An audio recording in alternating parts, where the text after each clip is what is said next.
Everyone, welcome to my YouTube channel commerce with Gungun. तो आज हम बिजनेस स्टडीज का चैप्टर नंबर 4 का रिवीजन करने वाले हैं, जिसका नाम है प्लानिंग।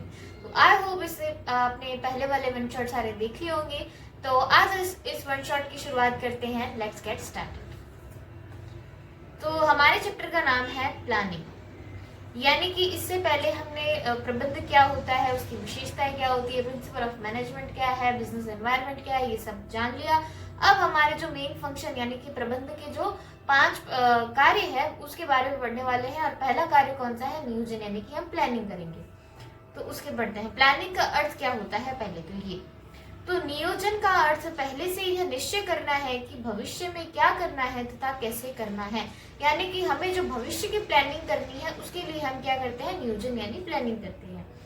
दिए हुए समय के लिए उद्देश्यों का निर्धारण, कार्य की उपलब्धि के लिए दशाओं को सूचित करना तथा कार्य करने की विभिन्न विधियों में से सर्वोत्तम संभव विकल्प का चुनाव करना।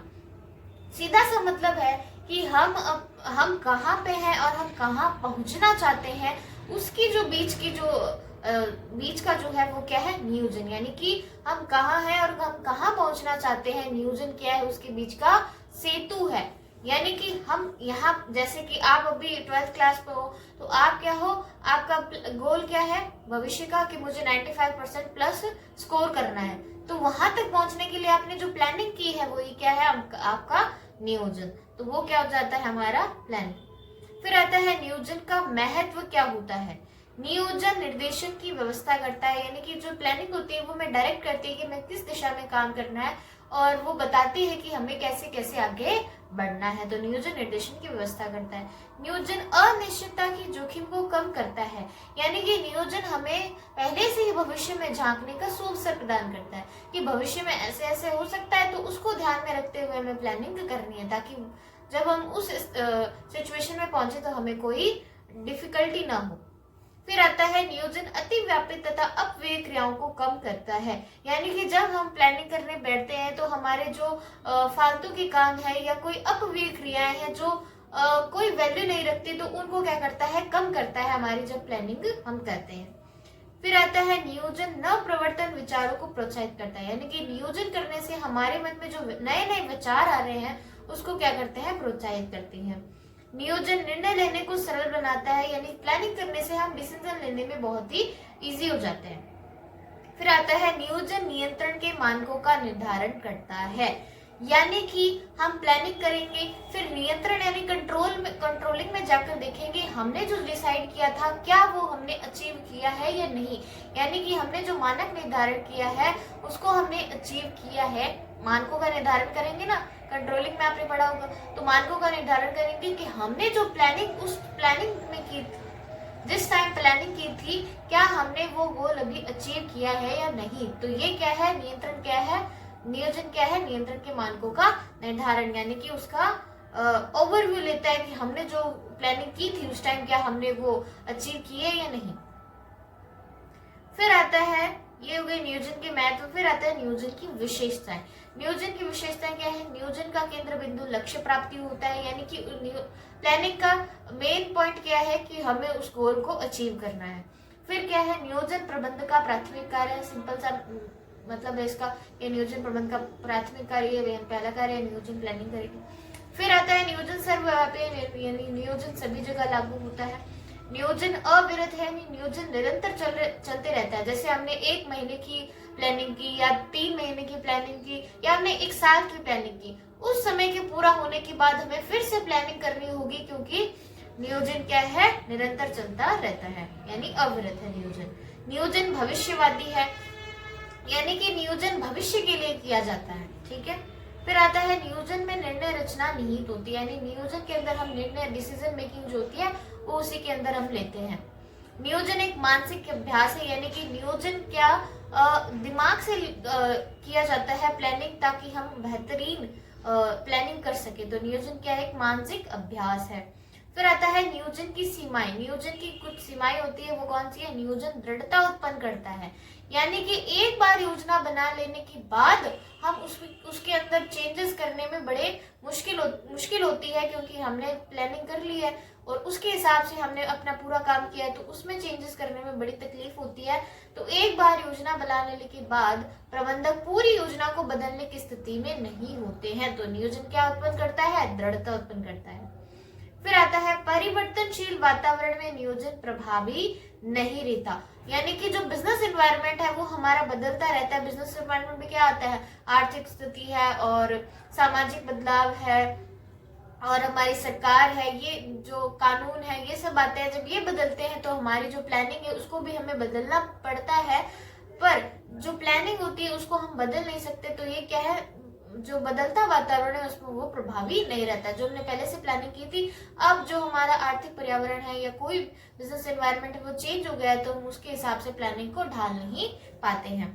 तो रचनात्मकता कम हो जाती है, समय लगता है, लागत बढ़ती है। एक बार योजना बनाने के बाद प्रबंधक पूरी योजना को बदलने की स्थिति में नहीं होते हैं और प्रबंधक के लिए भविष्य का पूर्वानुमान लगाना, आने वाले परिवर्तनों की भविष्यवाणी करना कठिन होता है, जिसके कारण योजना विफल हो जाती है।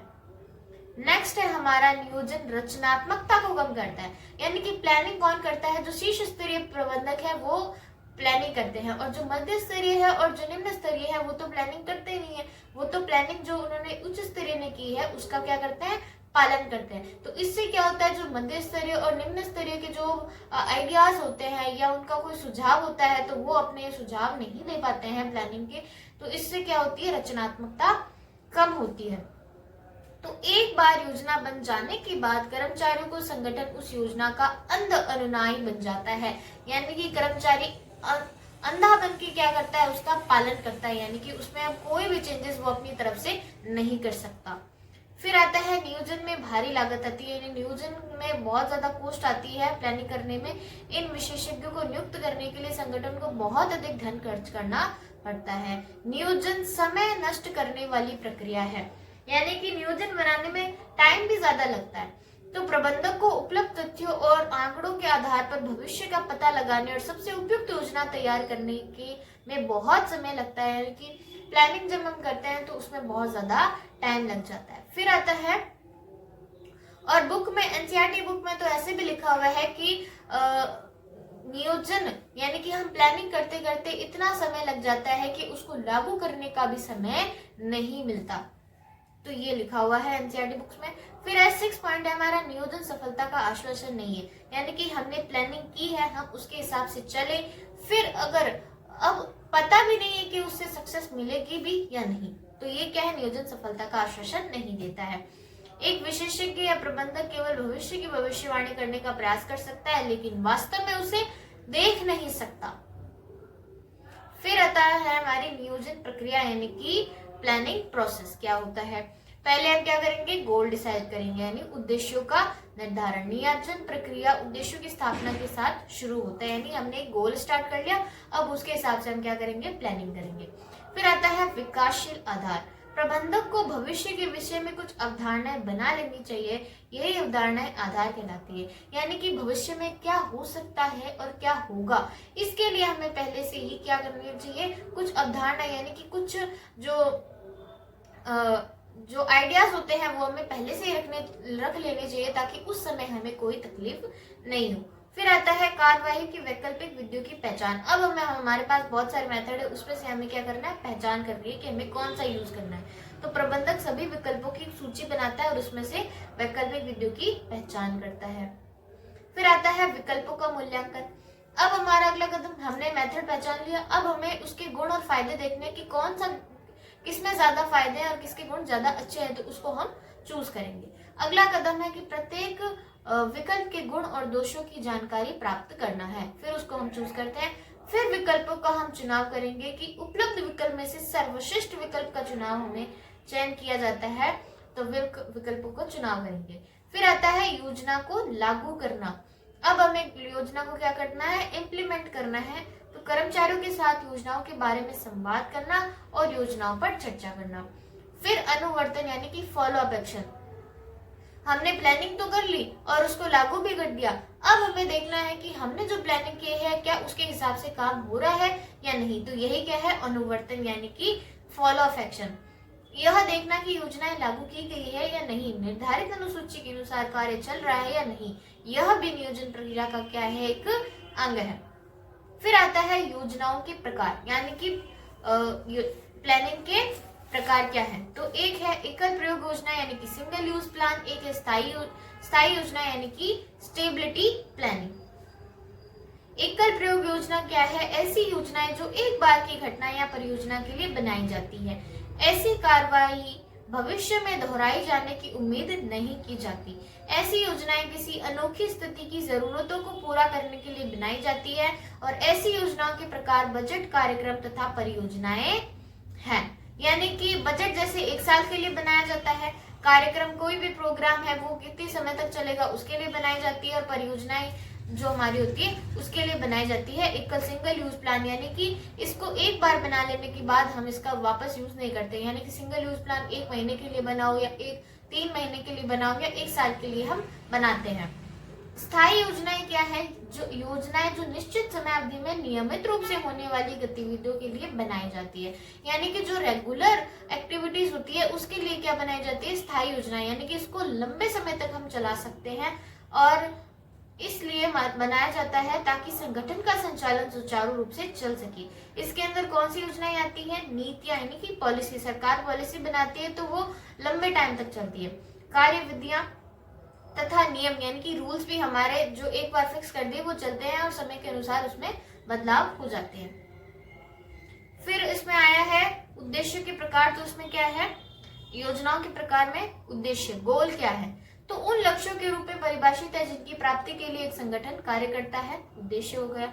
व्यू रचना, स्ट्रेटेजी, जो संगठन विभिन्न स्थितियों, खतरों तथा अवसरों का सामना करने के लिए तैयार करता है, यानी कि कोई हमारा कॉम्पिटिटर है उसको देखकर हम पहले से ही तैयार हो जाते हैं, तो वो क्या, उसके लिए हम प्लानिंग करते हैं, तो वो क्या होती है?